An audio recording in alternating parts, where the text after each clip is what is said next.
I'd like to tell you a little bit about my dad. Dad was an inventor. Here he is, Jesse David Wolf. Everybody call him Dave, except for Mom, who call him David. And this is one of his inventions. It's a panoramic camera. Here's a panorama we want to take a picture of. So the camera has a lens and it has film, and we're going to rotate them together so that the film creates a circle as the camera rotates. So the lens is painting a little bit of the panorama each time along the film in order to create this image. After we develop the film, we unroll it and we can have a flat or curved panoramic picture. Other people had created similar mechanisms before, but Dad's particular invention here was to add a gearbox which would change the speed at which the camera rotated and therefore change the diameter of that circle. The diameter of the circle that you need to inscribe around the film depends upon the focal length of the lens. So this gearbox allowed you to change the focal length of the lens and select either a shorter, more wide-angle picture or to create a more telephoto picture, which would also be longer. Dad's interest in panoramic photography was driven in large part by his interest in airplanes. Dad was an early jet mechanic in the Air Force. You can see him here in the Air Force with one of his model airplanes. And he spent a great deal of time when I was a kid building aircraft simulators. And in order to do that, he created this second type of panoramic camera, which you can see here. You can see there's a mirror, and then the lens is mounted on the base of the camera. And then that's all mounted on a circular mount that's going to turn around. So looking at the camera from the side, the lens takes the image that's reflected from the scene and puts it onto the film.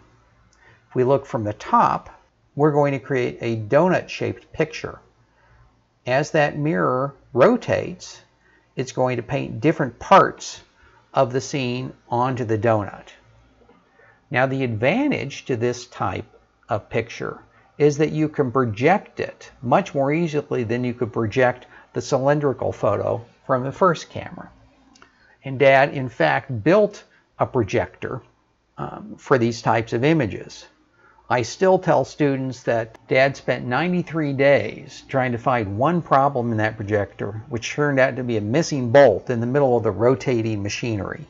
That's a good example of how hard you have to work on real-world problems and how even simple mundane things can create significant problems. Dad not only made still images with this, but he actually built a movie version of this. It took 5-inch wide aerial film. He built a mount, put it on a helicopter, and he filmed movies of the approach onto Jefferson County Airport in Colorado. When I was in high school back in the 1970s, Dad became interested in using drones for different kinds of surveillance. You know, one of the many business trips I went on with my dad, we went to San Diego and visited Laszlo Pazmani, who's a very well-known experimental aircraft designer. Spent several days with him talking about airplane design, and we got a ride in one of his planes. This is a Pazmani PL-2 that was built by the gentleman in the overalls, and the man standing at the trailing edge of the wing is Mr. Graff, my dad's machinist. Mr. Graff was an extremely talented tool and die maker. He could do amazing things, and he spent a great deal of time teaching me how to do things and how to do things well. I remember one time we were going to bolt something together, and I said, well, we can use Loctite to keep the nut on. And I can still hear the disdain ringing in his voice when he said, we don't need to use chemical means to keep this on. That moment taught me an important lesson in how to do things right. Another theme in my dad's work was geometry, and this is a very different invention that illustrates that theme. This is a drafting machine that helped to build isometric views. It greatly simplified the process of making these drawings. When I took drafting in school, we learned manual methods for making these drawings. This machine helps a draftsman do it automatically. Another of my dad's lifelong interests was in systems and organization and methodology, and this very clearly contributed to my interest in computer-aided design. This patent comes from when I was a baby. It's an order control system for restaurants. So in figure 1, you can see the restaurant, but in figure 2, you can see the architecture of this early computing system that he put together. So we see versions of this today in fast food restaurants. You walk up to the counter, you order a hamburger, and your order taker presses a button that says hamburger on it. But my dad's idea was that the point of this should not just be to record the price of the hamburger, but also to maintain inventory.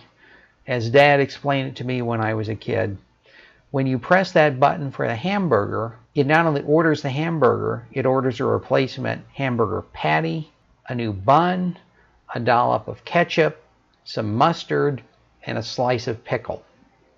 Dad was full of stories. If you can see in figure 1, there's a car at a drive-in. And Dad told me that one of the problems with these drive-in restaurants was that people like to squirt ketchup into the speakers.